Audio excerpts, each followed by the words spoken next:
Bismillahirrahmanirrahim. Assalamualaikum warahmatullahi wabarakatuh. Alhamdulillah.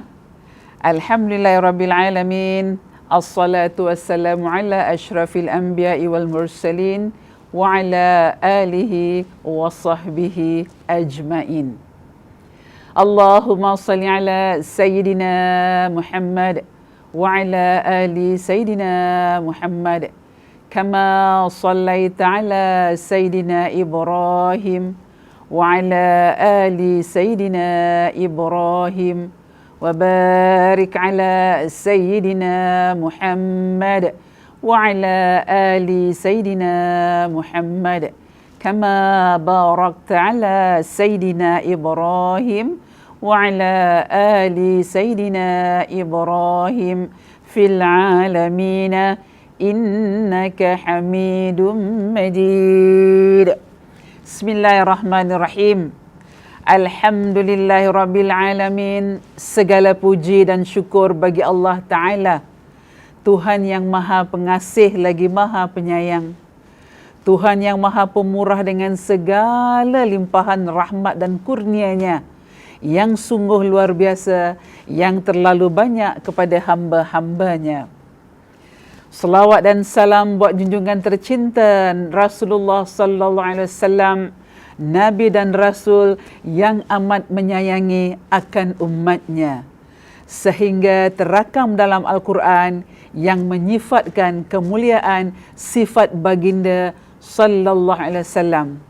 Sesungguhnya telah datang kepada kamu semua seorang Rasul dari kalangan kamu yang terasa amat berat sekali baginya jika ditimpa suatu kesusahan terhadap kamu. Sungguh-sungguh mengambil berat terhadap kamu, malah amat penyayang bagi orang-orang yang beriman. Dalam surah At-Taubah ayat 128 dan 129. Baik, sebelum kita memulakan pencerahan kita pada hari ini, saya ingin bertanya kepada anda di luar sana. Apa khabar ibu-ibu muslimah yang berada di luar? Masih ingat tagline saya? Dekat di hati, jauh di mata, dekat di digital.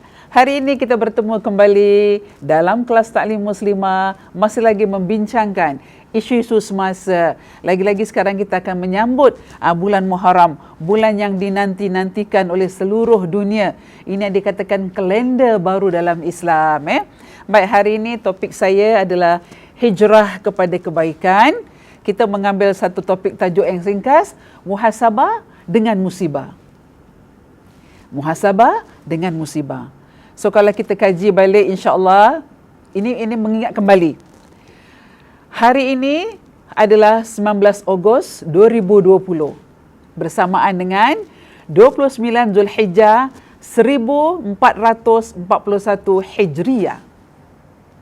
InsyaAllah besok hari Khamis bertepatan dengan 20 Ogos 2020 bersama dengan 1 Muharram 1442 Hijrah.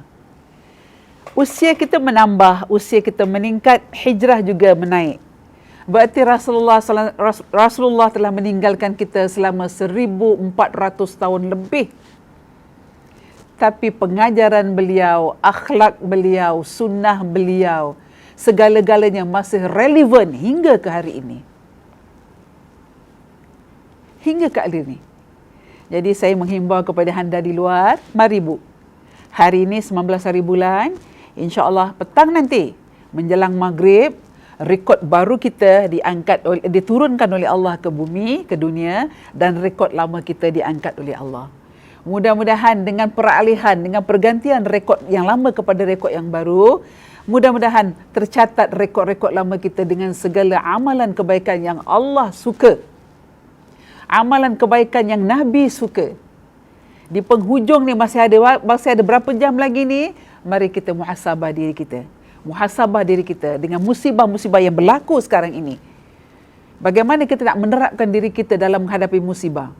Sana sini orang bercerita pasal musibah. Tapi bagaimana peranan kita sebagai seorang yang beriman nak menangani antara muhasabah dan juga musibah. Jadi kita menghambau, mari kita ajak anak-anak kita petang nanti dalam lepas solat asar, kalau ada masa, ataupun dalam pukul 6 petang. Bawa anak-anak kita duduk, kita baca ramai-ramai doa akhir tahun. Kerana penghujung ni dah 29 Zulhijjah. Kalau jemaah haji dah start balik dah nak balik ke negeri masing-masing. Tapi kita hari ini Allah menguji kita dalam norma-norma baru di mana kita tak boleh datang ke masjid, tapi kita gunakan kaedah digital. Kita gunakan wadah yang ada, pautan ke, apa talian ke, kita gunakan, panggil saudara mara kita, panggil anak keluarga kita, ramai-ramai kita dalam talian, kita membaca doa akhir tahun dan awal tahun. Ini sekarang norma baru yang kita lakukan. Kalau Nabi nampak kita melakukan begini, sentiasa menyebut pada namanya, berselawat atasnya, Masya Allah. Rasulullah gembira melihat umatnya. Jadi insya-Allah nanti di akhir kuliah ni, saya akan bacakan doa sedikitlah sebagai pautan kita. Jadi nanti kita akan dapat mengenang kembali segala-gala apa yang telah kita lakukan sepanjang 1 tahun dalam hidup kita. Baik, kita kembali.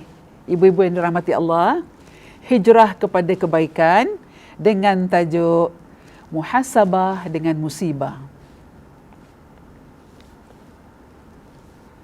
Di Singapura, tarikh 1 Muharram insya-Allah 1442 Hijrah akan berjalan pada 20 hari bulan Ogos. Awal Muharram juga menandakan bermulanya tahun baru di dalam kalender atau takwim Islam, di mana ia akan disambut oleh seluruh umat Islam di serata dunia. Kalau kita dalam 1 tahun ada 12 bulan, kita ada Januari, kita ada February, kita ada March, kita ada April, kita ada Mei dan seterusnya. Dalam kalender atau takwim Islam, kita bermula dengan Muharram. Kemudian kita akan masuk dalam bulan Safar. Kemudian kita masuk dalam Rabiul Awal, Rabiul Akhir, Jamadil Awal, Jamadil Akhir dan seterusnya. Ni kalender Islam ni Bu, takwim Islam. Kalau kita tanya pada anak-anak kita, mereka boleh jawab tak? Cuba ibu test mereka. Okey, sekarang kita dalam kalender Islam. Siapa tahu dalam bulan Islam ni sekarang bulan apa? Kita kasih token lah. Siapa yang boleh jawab, kasih coklat Ferrero Rocher ke, ataupun stiker well done kat baju dia. Ini cara kita interaktif dengan anak. Kita tahu sebagai orang tua, tapi anak-anak kita, inilah masa Bu, bila kita berwadah dekat online, bila kita dekat rumah, dalam norma-norma baru ni, ini kesempatan kita melatih anak kita, mengingatkan kembali bulan-bulan dalam Islam. Bila cakap Januari, Februari, cuba tanya anak kita, cucu kita, birthday mereka jatuh pada hari apa, bulan apa? Automatik dia angkat tangan, dia akan cakap, okay, birthday adik January on 10, birthday kakak March on 11. Dia faham. Tapi bila tanya balik dengan anak-anak tadi, okey, kakak punya 11 on March dalam bulan Islam bulan apa? Tak tahu. Tak tahu ni Bu, kewajipan kita memberi tahu. Sebab tu bila kita melahirkan anak kita, kita akan taruh, catat. Anak kita lahir dalam bulan apa? Bulan Melayu. Orang panggil bulan Melayu. Bulan Islamnya berapa hari bulan, catat. InsyaAllah. Sebab kita perhitungan kita dalam bulan Islam, Maghrib dah masuk awal tahun baru. Maghrib tu menjelang hari-hari yang berikutnya. Tapi kalau kita tahu apa, kalau bulan Masihi untuk malam kan, pukul 12 malam, kita dah masuk, ini dah kira pagi. Tapi dalam Islam, kita berhitung daripada Maghrib. Jadi, insyaAllah, tahun Hijrah adalah tahun Islam yang dipersetujui dan dipilih bermula pengiraan dari tarikh perpindahan Nabi Muhammad sallallahu alaihi wasallam ke Madinah pada tahun 622 Masihi. Bu, Rasulullah dah wafat lama Bu. 1400 tahun. Sekarang kita nak masuk 1442. Tapi kerelevan Rasulullah mengajar, mendidik kita segala akhlak mereka dalam apa tingkah laku Rasulullah masih sampai sekarang kita kenang. Bagaimana Rasulullah daripada Mekah, kota Mekah ke kota Madinah, Nabi diusir, Nabi tak disukai oleh orang-orang Arab Quraisy ketika itu. Maka Allah perintahkan Rasulullah kita untuk berhijrah. Hijrah ni kalau kita ambil secara senang lah. Yang selalu kita cakap hijrah. Daripada benda yang kurang baik, hijrah kepada yang baik. Contohlah saya kasih. Hijrah daripada rumah yang L, rumah tak ada bilik, kita hijrah kepada rumah yang lebih besar sikit. Ibadah kita, dalam bab ibadah, kalau dulu kita agak malas untuk kita lakukan solat sunnah rawatib, qabliyah, ba'diyah, kita berpindah, kita berhijrah. Daripada yang kita bikin sedikit-sedikit, kita mulakan kepada yang istiqomah. Sering kita lakukan. Tapi saya tanya, kalau saya katakan saya nak hijrah dari gemuk ke kurus, agak-agak tu termasuk dalam hijrah tak, Bu? Padahal dah naik ni sekarang ni, asyik duduk kat rumah makan aja kan. Work from home. Jadi saya berazam. Azam ni, biasa orang cakap hijrah ni azam. Saya berazam daripada gemuk nak ke kurus. Nanti menjelang 2021, badan saya still macam tu juga. Agak-agak azam tu berjalan tak? Kalau tak jalan, kita kena kuatkan. Jadi kalau untuk garis senang aja, orang kata hijrah ni azam kita. Berpindah daripada benda yang kurang elok kepada yang lebih elok. Tak kira daripada rezeki kita, daripada ibadah kita, daripada pergaulan kita dengan masyarakat, kita ada adab-adab kita. Ini dikatakan perpindahan. Jadi kalau Rasulullah berpindah dari kota Makkah ke kota Madinah, ini yang kalau kita dengar selalu, Bu, Tala'al badru alaina min saniyatil wada'. Mereka sambut, Bu. Orang-orang kota Madinah sambut Rasulullah datang dengan paluan-paluan rabananya, dengan paluan-paluan suaranya. Nabi suka dialun-alunkan dengan begitu. Lelaki perempuan yang melakukan hijrah, mereka menyambut kedatangan Nabi di kota Madinah, Madinatul Munawwarah. Jadi hijrah Nabi ni, hijrah yang kepada mengelakkan daripada orang-orang Arab tadi, Nabi bawa kepada ke Madinah. Perjuangan Nabi amat besar. Bila kita nak kaji sejarah Rasulullah berhijrah, satu hari satu malam kita cerita memang tak cukup. Tapi kita ambil iktibar. Sepanjang bulan Muharram, cerita Rasulullah akan diwar-warkan di media sosial, di pautan Zoom, di mana-mana saja. Di akhbar akan keluar. Apa erti hijrah bagi kita? Apa erti azam bagi kita? Adakah azam tu hanya setakat di bibir kita berkata, melaungkan, tapi kita tidak melaksanakan? Apakah hijrah tu hanya kita bercakap, tapi kita tak usahakan bagaimana pelaksanaannya? Ini kita ambil peranan kita. Bila datang bulan Muharram, syukur pada Allah kerana Allah memberi kita panjang usia, dapat bertemu lagi Muharram 1442 Hijrah. Ibu-ibu muslimah yang dirahmati Allah, hijrah difahami sebagai perpindahan Nabi Muhammad sallallahu alaihi wasallam dari kota Makkah ke Madinah. Namun dalam penghidupan masa kini, konsep hijrah mestilah difahami dengan betul bagi menjadikan seseorang Islam dapat memanfaatkan yang tersurat dan tersirat di sebalik hijrah tadi. Kita tak boleh ikut-ikut hijrah. Kita tak boleh memaksa seorang tu hijrah. Lahir dari sini, hati kita. Contoh kita kasih, perkara yang paling mudah. Kalau ada anak-anak kita, anak gadis kita yang masih belum menutup aurat, tak kiralah nak pakai tudung ke, masih lagi membuka auratnya, kita sebagai orang tua beri peringatan. Inilah masa yang elok, yang cantik berhijrah. Dan bila berhijrah, kita jangan paksa dia tutup segala-galanya. Perlahan demi perlahan, sedikit demi sedikit. Seperti orang bangsa asing kalau nak masuk Islam, kita tak boleh nak terjunkan dia dengan Islam yang lima rukun Islam, 6 rukun iman. Kita ada tahap. Kemampuan dia bikin bertahap-tahap. Bila dia dah faham apa tu Islam, apa tu iman, apa tu ihsan, kita naikkan sedikit. Penghijaran begitu. Begitu juga anak-anak kita dan keluarga. Kalau mereka masih lagi belum boleh nak pakai, nak menutup aurat, kita pelan-pelan. Kita mulakan daripada mana dulu? Dari pakaiannya kah? Atau dari tudungnya? Kalau nak dari pakaiannya, kita dari pakaiannya. Okey kakak, kalau kakak, ibu tengok kakak pakai begini, kalau bajunya diturunkan, dipanjangkan sikit, lagi cantik. Kita sambil memuji. Bila kita mengutuk dalam penghijrahan, anak-anak tadi tak akan ada perubahan. Kita nak perubahan yang baik. Tapi bila cara kita memberi pada anak tadi, kalau dengan cara yang memaksa, maka benda ini tidak akan berjaya. Jadi kita kena pelan-pelan. Orang Arab kata slow and steady. Pelan tapi dia beristiqamah. Baik, kita lanjutkan. Umum memahami peristiwa hijrah adalah perpindahan besar Rasulullah SAW serta pengikut-pengikut baginda waktu itu dari kota Mekah ke Madinah. Perpindahan itu bukanlah semata-mata kerana putus asa.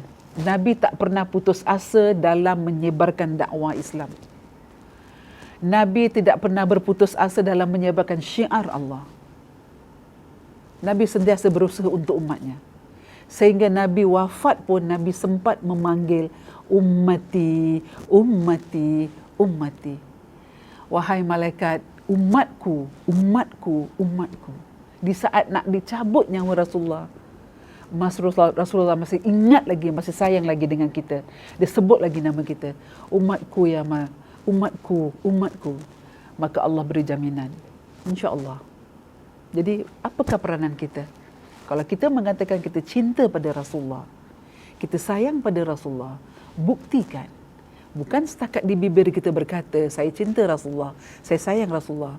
Dilakukan, dibuktikan dengan apa cinta kita pada Rasulullah. Mudah. Buat yang Rasulullah suka, tinggalkan Rasulullah tak suka. Kembali kepada Al-Quran dan Sunnah. Saya ingatkan kembali. Sayyidatina Aisyah radhiyallahu anha ditanya oleh sahabat-sahabat Rasulullah, bagaimana akhlak Rasulullah dalam rumah? Sayyidatina Aisyah menjawab, akhlak suamiku, akhlak Rasulku dalam rumah bagaikan Al-Quran. Adakah ini menidakkan? Adakah ini menafikan? Inilah dia yang relevan hingga sekarang. Setiap kali kita baca Quran, setelah habis kita baca Quran, diikuti dengan penutup. Sadaqallahul azim. Maha benar Allah dengan segala kata-katanya. Sadaq, kebenaran Allah. Adakah Allah mengajar kita? Inilah kata Sayyidatina Aisyah. Akhlak suamiku, akhlak Rasulullah adalah Al-Quran. Kita ikut. Memang nak menuju kebaikan, banyak halangan. Banyak obstakel yang akan kita lalui. Tapi kalau untuk menuju kepada yang bukan kebaikan, kita tutup mata, kejam mata, kat sini dah keluar. Ada metod dia, ada caranya macam mana kita nak pergi kepada yang bukan kebaikan. Tak perlu panduan. Kejam mata dah dapat fokus apa nak buat. Tapi kalau untuk kebaikan, kita akan fikir 1000 kali. Nanti dulu, kejap lagi, nantilah. Nanti, usia kita semakin meningkat. Dan masa untuk kita kembali kepada Allah semakin dekat. Jadi kita rebut, Bu. Kita rebut. Inilah Allah kasih kita peluang. Dalam usia sekarang ni, 60 tahun, 65 tahun, Allah beri kita kesempatan untuk berjumpa lagi dalam bulan Muharram. Kita ambil. Kita ambil manfaat yang dapat kita lakukan sepanjang dalam bulan Muharram. Baik, seterusnya. Hijrah sepatutnya membawa perubahan yang dalam hidup ke arah yang lebih baik. Kalau keluarga kita kehidupannya dalam keadaan yang sempit, apakah kita selesa dalam hidup yang sempit? Tak nak berubah? Pepatah Melayu mengatakan, secupak tak akan jadi secupak tu, segenggam tu, yang kita ambil segenggam tak akan jadi secupak tu, boleh tak kita kembangkan lagi? Kita boleh kembangkan. Jangan kita mengatakan, Ustazah, dah takdir lah Ustazah, hidup kita keluarga macam gini. Kais pagi makan pagi, kais petang makan petang. No. Rasulullah berusaha. Dalam bab ekonomi, Rasulullah mengajar sahabat-sahabatnya, siapa nak berniaga, kembangkan. Perniagaan kamu, kembangkan. Tapi jangan ada unsur-unsur riba. Islam tak melarang kita untuk mengumpul kekayaan. Islam tak melarang kita untuk mencari kesenangan. Silakan. Bila dah senang, bila dah ada kekayaan, jangan lupa kata Allah, tunaikan kewajipan kamu. Bila dah ada harta yang banyak, keluarkan zakat kita. Satu kebaikan. Sedangkan Allah beri ancaman, orang yang mengumpul harta, yang ada harta tak mengeluarkan zakat, ancamannya subhanallah. Kadang-kadang dekat dunia dah dapat. Belum lagi kat akhirat, dekat dunia dah dapat. Jadi kalau kita dalam keadaan hidup kita dalam begitu yang dia katakan kais pagi makan pagi, apakah kita tak ada niat, tak ada azam, tak ada cita-cita untuk kita hijrah daripada yang sedikit dan secupak tadi tu untuk jadikan dia banyak, maka kita perlu dalam mencari sesuatu perubahan, azam kita, hijrah kita kepada kebaikan. Apa kebaikannya? Usaha. Jangan kita menyalahkan takdir. Takdir tu setelah habis usaha kita. Ibarat kita ada kereta, kita parking, contohlah kita pergi masjid, pergi sembahyang berjamaah, kita parkingkan dekat parking kereta kita kunci. Kerana awak takdir, kerana awak cakap, oh ni saya tawakal pada Allah. Ini kawasan masjid, tak akan hilang kereta kita. Awak pun tak lock kunci, awak buka pintu satu depan tu, awak saja jalan. Bismillahirrahmanirrahim, ya Allah, selamatkan kereta saya kat parking. Agak-agak lepas awak sembahyang, dalam sembahyang tu nanti, awak tak akan konsentrate. Angkat aja takbir, kalau kereta begini, tawakal. Kena tak baik bila awak keluar, tayar pun tak ada. Hilang. Tawakal ni dah habis kita berusaha dengan bermacam-macam usaha, bermacam cara, dah tak boleh lagi. Baru akhir kata Allah, tawakal kepadaku, insya-Allah akan kubantu. Tapi selagi kita boleh berusaha mengelakkan daripada benda ni berlaku, maka itu bukan namanya takdir. Jadi kita kena bezakan. Dari dalam tadi saya cakap, kalau keluarga kita begini, tak adakah cita-cita kita, azam kita untuk berubah lebih baik lagi? Mestinya ada kan? Okay. Kemudian di mana hasil tadi apabila kita dah berubah, hasilnya adalah kemenangan kita dalam mempertahankan akidah kita, agama kita, cara hidup kita dan nilai-nilai yang kita amalkan dalam kita berhijrah kepada kebaikan yang nilai agama kita pertahankan. Kalau tadi solat, saya dah cakap tadi, kalau kita punya solat qabliyah ba'diyah tu kurang, kita tambahkan lagi. Kalau solat fardu kita masih lagi ada rongak-rongaknya, kita tambahkan lagi. Sebagai kesimpulan, hijrah adalah suatu bentuk perubahan yang memerlukan pengorbanan. Ini dia. Kalau Hari Raya Haji ada pengorbanannya, dalam hijrah juga ada pengorbanannya. Tanpa pengorbanan yang ikhlas, proses penghijrahan sukar dilakukan. Terpaksa, kalau kita terpaksa nak melakukan, benda tu tak akan datang hasil yang baik. Kemudian pengorbanan pula menuntut semangat jihad dan keyakinan yang tinggi dalam diri kita. Oleh itu, perubahan dan pengorbanan adalah suatu tuntutan hidup, iaitu berubah dari suatu yang buruk kepada yang baik, dari yang baik kepada yang lebih baik lagi. Itu proses penghijrahan kita. Baik ibu-ibu muslimah yang dirahmati Allah, Allah Subhanahu Wa Taala telah menjadikan seluruh alam ini dengan kebijaksanaannya. Allah Subhanahu Wa Taala telah menjadikan seluruh alam ini dengan kebijaksanaannya. Setiap alam yang kita lihat sekarang ibu ada pasangannya. Kalau lelaki pasangannya perempuan, kalau siang lawannya malam, kalau bulan lawannya bintang, ada matahari. Setiap tu, ini kebijaksanaan. Sedangkan dekat di atas muka bumi ni kenderaan boleh aksiden, berlaku kemalangan. Apatah lagi di angkasa. Berlaku juga. Umpamanya kapal terbang. Kita belum pernah dengar planet antara bintang dengan bulan bertembung. Ini kebijaksanaan Allah. Tapi kalau Allah kata nak melakukan kun, maka tak mustahil. Fayakun. Maka jadilah. Tapi buat masa ni, belum lagi Allah nak bertembungkan bulan dengan bintang. Bulan dengan matahari. Kalaulah matahari itu dikeluarkan di waktu malam, bulan dikeluarkan di waktu siang, agak-agak sesuai tak bu? Kebijaksanaan Allah. Kita tak boleh pertikaikan. Allah nak memberi. Aku yang melakukan. Aku yang berkuasa. Aku yang menjadikan. Tapi kalau ikut akal logik, tengok Allah kasih. Tak sesuai. Kerana matahari untuk siang, untuk kita bekerja, untuk kita beribadah, untuk mencari rezeki, untuk kita berkeluarga. Malam untuk kita berehat. Cantik Allah kasih. Inilah saya cakap tadi. Allah menjadikan dengan kebijaksanaannya.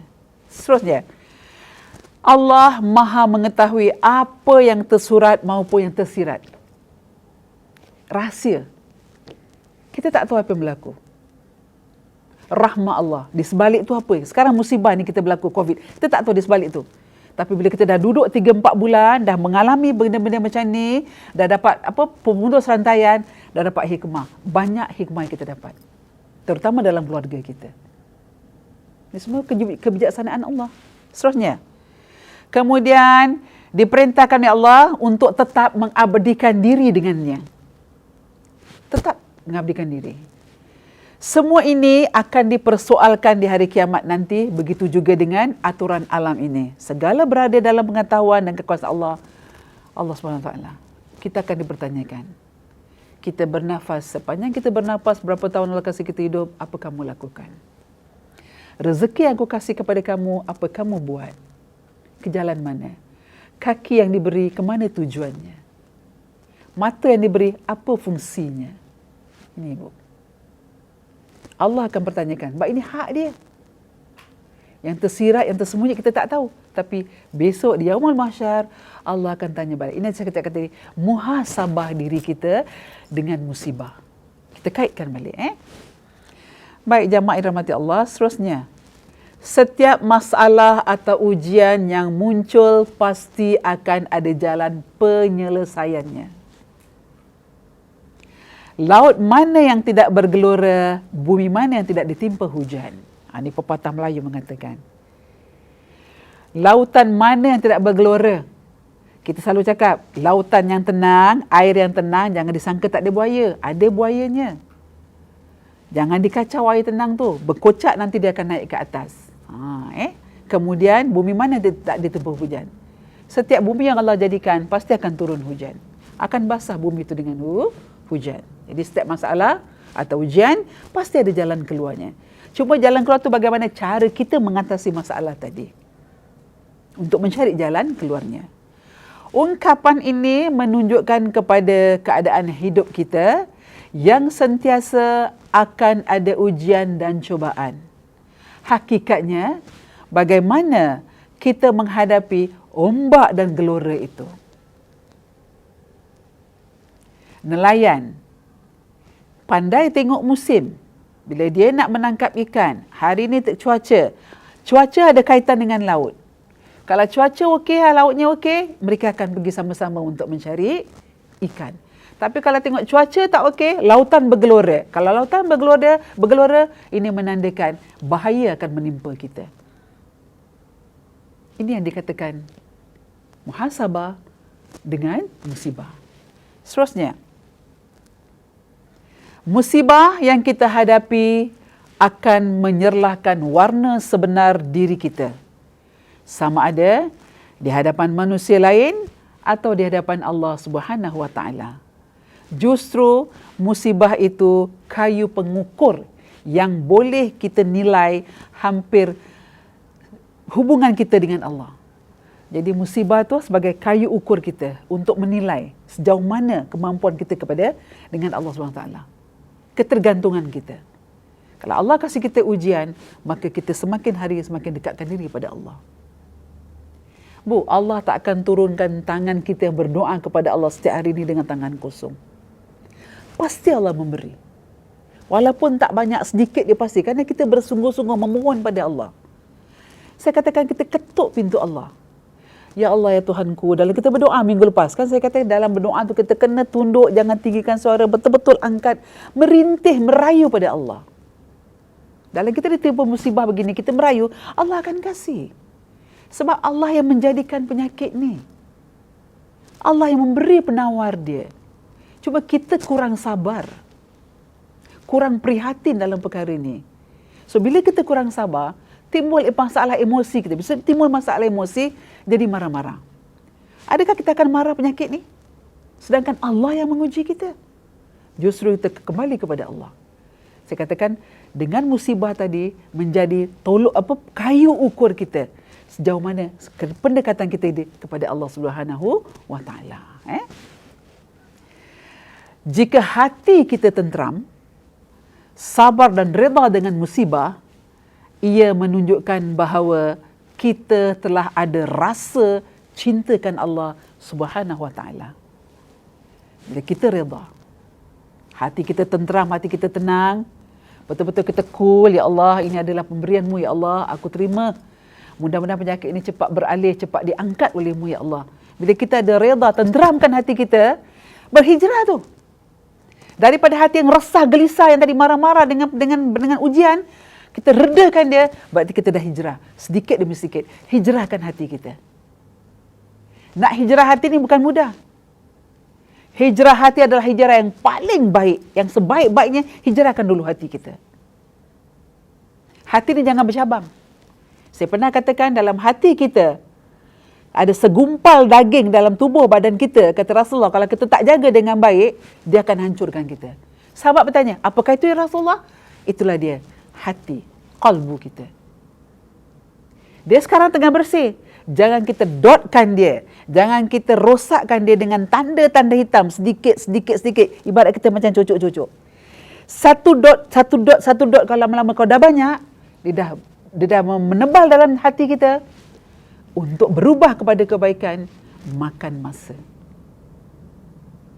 Kita tak heran tau Bu, kalau orang jahat berubah kepada kebaikan. Tapi kadang-kadang kita pelik orang yang baik pergi kepada yang tak baik. Heran kita. Kadang kita, iya Ustazah, tak sangka. Tak mustahil. Inilah manusia yang Allah beri kepada kita. Jadi justru kata kalau hati kita redha, hati kita tenang, kita dapat rasakan cinta kita pada Allah SWT yang menjadikan alam semesta ni. Jadi redha tu kena ada. Kedua, syukur kita.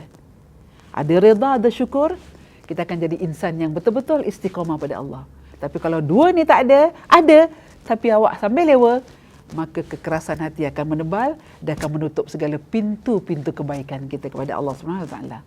Mudah-mudahan tak berlaku dalam diri kita. Hijrah ni kita bawa kembali. Kita ambil semua cerita-cerita yang berlaku dalam peristiwa sejarah Rasulullah. Baik. Dalam kita menghadapi ujian dan kesusahan ini, kita mestilah saling membantu antara satu sama lain. Kita boleh membantu dari sudut ekonomi, moral dan apa jua peluang-peluang yang boleh kita bantu. Katalah suami kita dibuang kerja dalam semasa tempoh dalam ujian ni. Kalau kita ada kemahiran memasak, membuat kuih atau menjahit, apa saja, membuat pelitup. Saya tengok sekarang dah ramai orang bikin bisnes dalam online. Walaupun tak seberapa harganya, tapi kita telah membantu ekonomi suami kita. Kita bukan setakat berpeluk tubuh.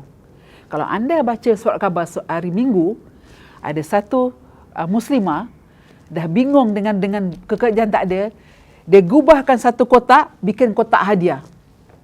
Sekarang dah viral orang beli kotak tu. Cantik dia susun. Kita kena kreatif.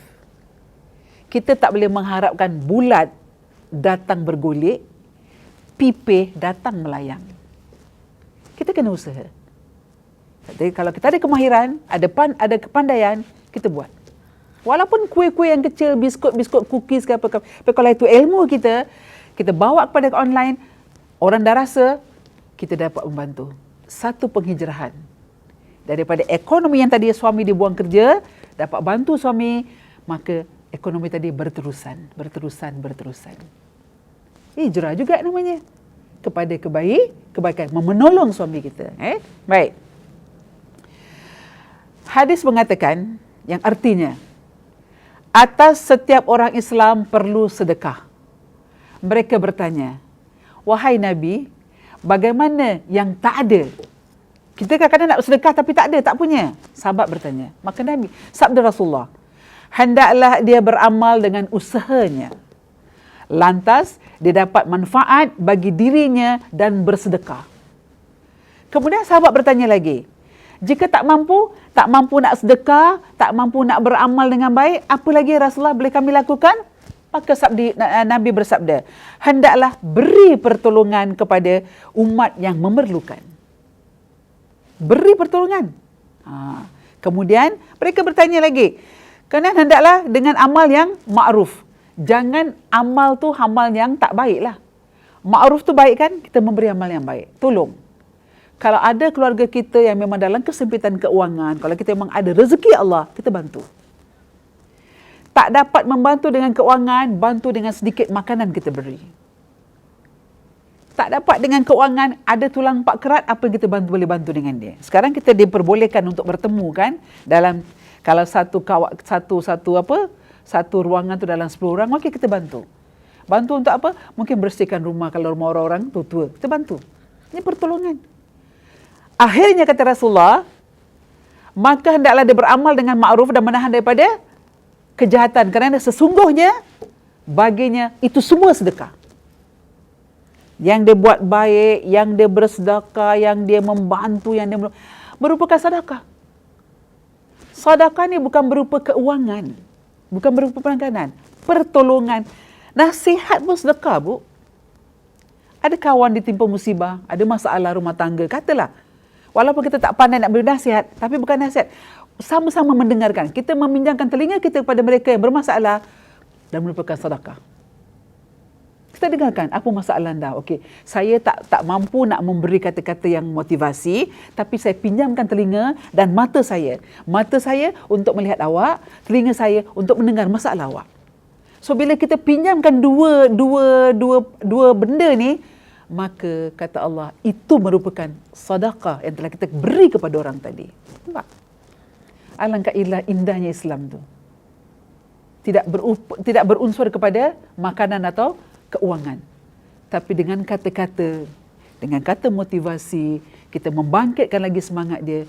Ini merupakan sedekah yang tak ternilai di mata Rasulullah dan Allah. Mari kita mulakan.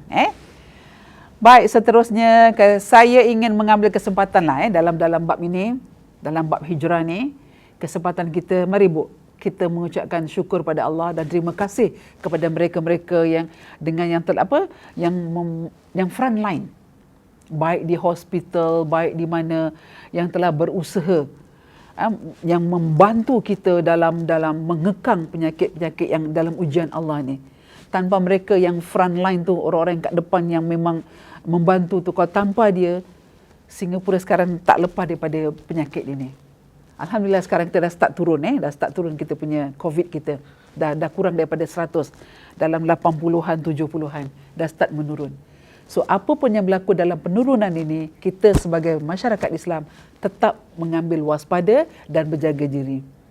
Kerana benda ni mudah merebak. Justru bila pemerintah dah melonggarkan, jangan kita suka-suka hati untuk melonggarkan lagi tanpa menjaga jarak kita, tanpa menjaga pelitup kita. Setiap kali jalan, kita memakai pelitup. Jadi kita ucapkan terima kasih kepada rakan-rakan kita, sahabat handai kita. Mungkin ada anak kita yang jadi nurse, jadi jururawat, jadi apa, yang frontline mereka sepanjang berapa bulan penyakit ni, mereka membantu. Bantuan mereka merupakan sedekah kepada masyarakat yang tak ternilai harganya. Kita tak mampu. Kadang-kadang kita sekarang nak pergi hospital, nak ziarah saudara mara kita, bila kena ambil IC, kena ambil temperature, kena check up gini-gini, kita marah. Lagi-lagi pakai QR code tu, kita kena marah. Dia marah kita marah dia. Leceh lah nak masuk macam ini. Tapi itu tugas kita. Orang yang front line yang kena marah. Kita tak buat tau, tapi mereka yang buat. Tak ada rasa terima kasih kita pada mereka. Jadi inilah pengorbanan mereka merupakan satu sedekah yang di mata Allah, di mata Rasulullah amat tinggi nilainya. Baik, sesungguhnya jasa dan pengorbanan yang telah mereka berikan sangat besar dan patut disanjung tinggi. Semoga Allah SWT membalas kebaikan yang baik kepada mereka. Tak kira bangsa, Bu. Dalam kita menolong, membantu, jangan kira bangsa. Dia orang apa, bangsa apa, agama apa, jangan kita permainkan. Hidup di Singapura, hidup bermasyarakat. Kita saling tolong-menolong. Kita duduk dekat flat kita, kita berjiran. Sebelah kanan kita orang India, sebelah kiri kita orang Cina. Atas kita siapa? Kalau ada bunyi dekat atas bising, jangan marah-marah. Anggaplah tu satu seni kita duduk dekat rumah flat. Bunyi tarik kursi ke, bunyi barang jatuh ke, bunyi orang gaduh, itu seni. Tak perlu kita marah-marah. Inilah hidup kita berjiran. Kemudian ketahuilah hakikat bahawa hidup hanya meminjam dari Tuhan Yang Maha Aya. Kita hanya pinjaman, Bu. Mata bukan milik saya. Tangan bukan milik saya. Nafas bukan milik saya. Segala yang ada dalam tubuh badan kita milik Allah Subhanahu Wa Taala. Satu saat Allah akan ambil kembali. Ini hak aku, kata Allah, bukan hak kamu. Kamu hanya dipinjamkan sebentar. Allah akan kembali, ambil kembali. Jadi justru itu sampai masa kita harus mengembalikan segala pinjaman ini kepada pemilik agung yang maha kaya, iaitu Allah Subhanahu Wa Taala. Sebab tu bila kita meninggal, tak ada bawa apa pun. 3 perkara bila jenazah diuruskan. Dah dibawa ke tanah perkuburan, 3 perkara. Yang 2 ni akan, yang 1 balik, yang 2 akan tinggal. Siapa yang tinggal? Amalan-amalan kita, sedekah jariah kita. Yang balik ni siapa? Anak-anak, isteri balik. Kalau suami yang meninggal, isterilah balik. Kalau isteri yang meninggal, suamilah balik. Yang 2 tinggal ni apa kat dalam? Di mana amalan kita, kata Allah. 3 perkara. Allah akan ambil, Allah akan tanya. Nikmat kamu yang kuberi selama 60 tahun hidup, 80 tahun hidup, 90 tahun hidup, ataupun 19 tahun dah meninggal, Allah akan tanya, ke mana bawa nikmat-nikmat kau? Kalau kita tak dapat jawab di hadapan Allah, Bu, malu rasanya. Malu kerana apa? Allah telah memberi segala kesempurnaan pada diri kita. Tapi kita tak bayar apa pun kepada Allah. Kita tak kembalikan dengan kebaikan. Justru itu, sebelum kita kembali kepada Allah, bawalah bekal. Bekal tu bukan lampu suluh kerana dalam kubur kita gelap. Bekal tu bukan kerana kita bawa anak kita supaya temankan kita dekat dalam kerana kita seorang-seorang. Bekal yang Nabi maksudkan amalan-amalan kita sepanjang kita hidup dekat dunia. Itulah bekal yang akan menyinari kubur kita. Amalan yang akan menerangi cahaya dalam kubur kita. Kalau kita dengan amalan yang baik dekat dunia, insya-Allah Allah akan lapangkan kubur kita. Tapi kalau kita menganiaya diri kita sendiri, maka bila kita masuk dalam tanah kubur, Allah akan sempitkan. Di situ dah tak ada siapa lagi boleh tolong. Allah ingatkan kita balik. Apakah kamu tidak berfikir, kata Allah? Apakah tidak datang segala ayat-ayatku kepada kamu? Apakah kamu tak baca segala ancaman-ancaman dalam Al-Quran orang-orang yang mengingkar kepadaku, kata Allah? Adakah dalam kubur nanti baru kita kata, wahai Allah, sesungguhnya aku lupa, ampun ya Allah, maaf ya, kembalikan aku dekat dunia agar aku buat semua yang kamu suruh. Dah terlambat, kata Allah. Dah terlambat. Kesempatan yang diberi oleh Allah jangan dipersia-siakan. Sebab tu, Bu, dalam penghijrahan ni, gandingkan Al-Quran dengan kita. Walaupun kita tak tahu baca, walaupun kita baca hanya singkat-singkat, tapi kita ada usaha, kita ada niat, kita ada azam. Tahun ini, hijrah tahun ini, saya berazam, saya akan khatam Quran ni. Masya Allah, Bu. Suka dia kalau kita sebut, kita dekat dengan dia. Tapi kalau kita tutup, kita taruh dekat dalam lemari, hanya hari Khamis malam Jumaat baru buka, itu pun buka hanya 1 surah aja. Surah apa? Yasin. Yang lain kita tutup, dia sedih tak, Bu? Dia sedih. Dia menangis. Dia merayu pada kita. Setiap tahun dalam penghijrahan, kita menempuh hijrah, tapi tak ada penghijrahan dalam diri kita. Tak ada hijrah dalam hati kita. Tak ada sungguh-sungguh nak hijrah. Bila nak khatamkan aku? Bila nak baca aku? Dia merayu, cuma kita tak dengar rayuan dia. Inilah hingga sekarang relevan. Baca, Bu. Dalam kita berhijrah, bila kita ada masalah, ditimpa musibah, masalah apa saja, bila kita dekat dengan dia, Al-Quran ni, jiwa kita akan jadi tenang. Orang yang banyak baca Quran, jiwanya halus. Halus. Tengok pada orangnya. Kadang-kadang orang dah, Ustazah, saya ada kawan dah baca Quran berkatam berkali-kali. Kasar juga, Ustazah.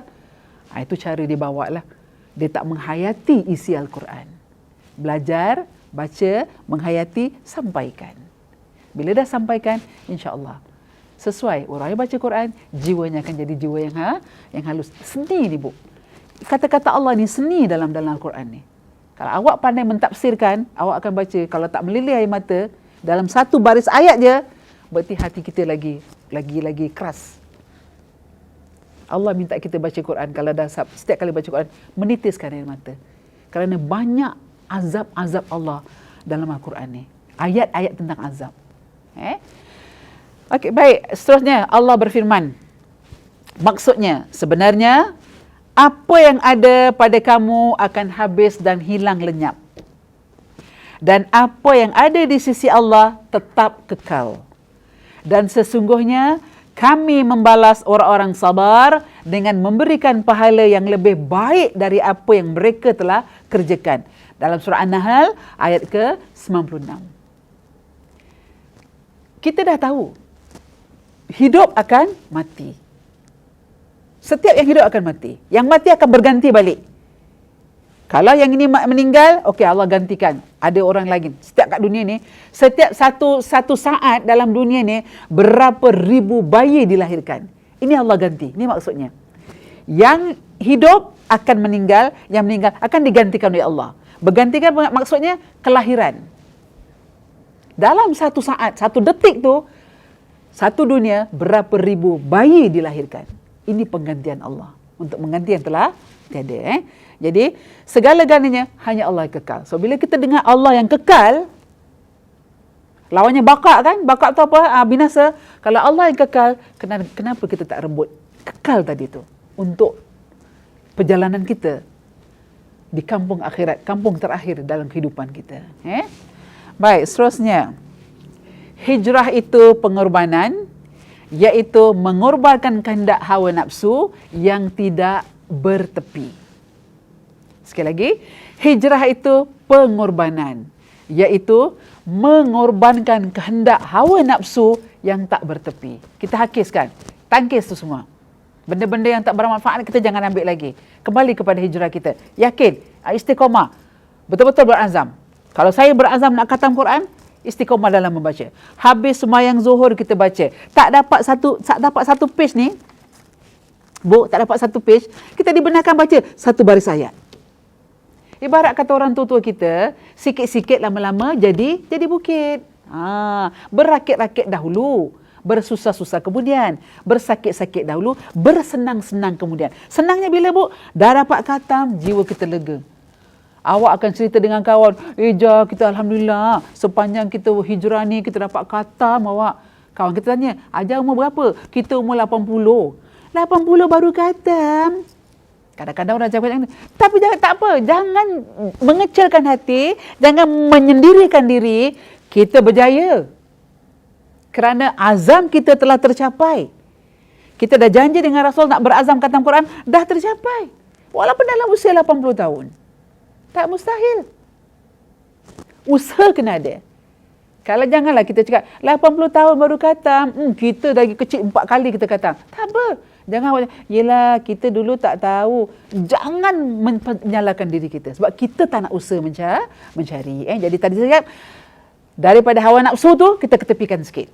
Baik. Hijrah itu perjuangan, iaitu memujahadah, meninggalkan perkara yang dilarang oleh Allah SWT.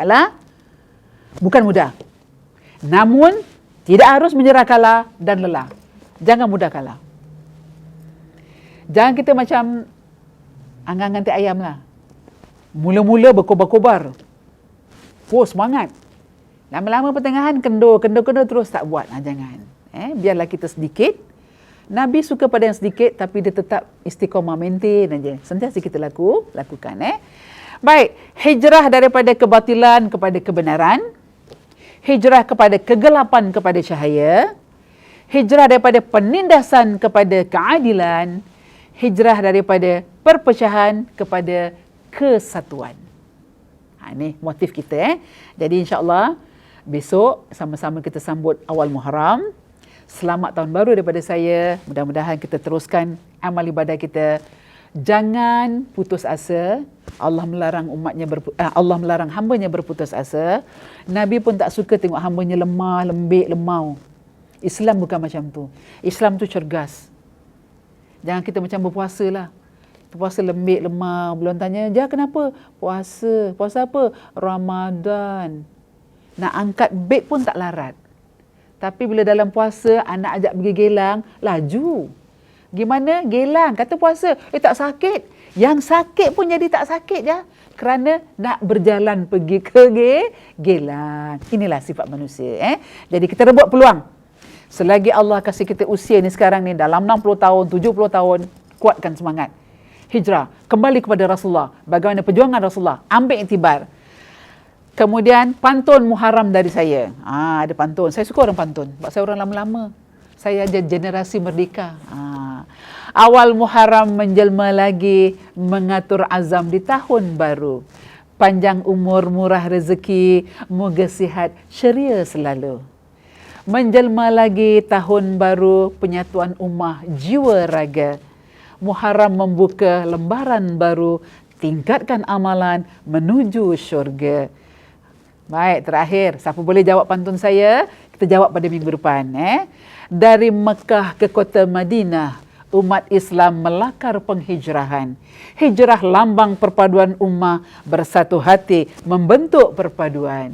Terakhir, hijrah itu bukan pelarian tetapi tuntutan dari Tuhan. Sama-sama tingkatkan amalan agar hidup sentiasa aman. Akhir kata dari saya, insya-Allah kita jumpa lagi. Ya Allah, ya Tuhan kami, kurniakan kepada kami kesejahteraan, keamanan, keselamatan, serta lindungilah kami daripada bala bencana dan wabak penyakit bahaya, khususnya COVID-19. Ya Allah, jadikanlah kami orang-orang yang istiqamah, mendirikan salat secara berjamaah. Sesungguhnya hanya kepadamu, ya Allah, tempat kami mengadu dan memohon pertolongan. Akhir kalam dari saya, mari kita sama-sama menutup dengan bacaan. Saya nak kasih doa akhir tahun dan awal tahun panjang. Tapi nanti insya-Allah kita akan dengarkan mufti nanti insya-Allah mufti kita akan kat masjid atau kat mana diundang, kita dengarkan. Di saat mufti membaca doa akhir dan awal tahun, kita kat rumah, kita mulakan. Saya rasa doa ni ada dalam kitab Yasin. Dalam kitab Yasin, ibu buka kat belakang-belakang tu, kalau kitab tu komplit ataupun cari buku doa harian. Ada dicatatkan doa akhir dan awal tahun. Kita baca. Tak dapat baca Arabnya, kita baca Melayunya. Yang penting kita mohon pada Allah, di saat berapa jam ni sekarang ni, 19 hari bulan, nak menunggu ke petang nanti sebelum sesudah asar, kita dalam kebaikan kepada Allah. Dalam kebaikan kepada Allah. Dalam kebaikan kepada Allah. So, bila Allah angkat rekod yang lama, Allah turunkan rekod yang baru di waktu maghrib, tercatat amalan kita. Amalan yang baik. InsyaAllah, saya doakan sama-sama. Akhir kata dari saya, salam ma'al hijrah 1440 Hijrah. Mudah-mudahan kita jalan satu akidah, satu agama menuju mardatillah Allah SWT dan cinta kepada Rasulullah SAW yang kita agungkan selama ini. Mari buat kita tutup kita punya kelas Ta'lim Muslimah dengan sama-sama baca tasbih kafarah dengan surah Al-Asri. Bismillahirrahmanirrahim. Subhanakallahumma wa bihamdika Ashhadu an la ilaha illa anta astaghfiruka wa atubu ilaik. Maha suci Engkau, ya Allah. Aku memuji kepadamu. Aku bersaksi bahawa tiada Tuhan selain Engkau. Aku meminta ampun dan bertaubat kepadamu. Bismillahirrahmanirrahim. Wal 'asri innal insana lafi khusr إلا الذين آمنوا وعملوا الصالحات وتواصوا بالحق وتواصوا بالصبر. Demi masa sesungguhnya manusia itu dalam kerugian, kecuali orang-orang yang beriman dan beramal saleh. Dan mereka pula berpesan-pesan kepada kebenaran serta berpesan-pesan dengan kesabaran. Sadaqallahul azim. Sekian dari saya. Kita bertemu lagi insya-Allah minggu depan. Insya-Allah saya akan beri pada minggu depan hijrah hati. Jadi kita sambung hijrah kita sepanjang bulan-bulan hijrah ni. Nanti kita akan masuk apakah kelebihan-kelebihan dalam bulan Muharram. Akhir kata dari saya, jauh di mata, dekat digital. Assalamualaikum warahmatullahi wabarakatuh.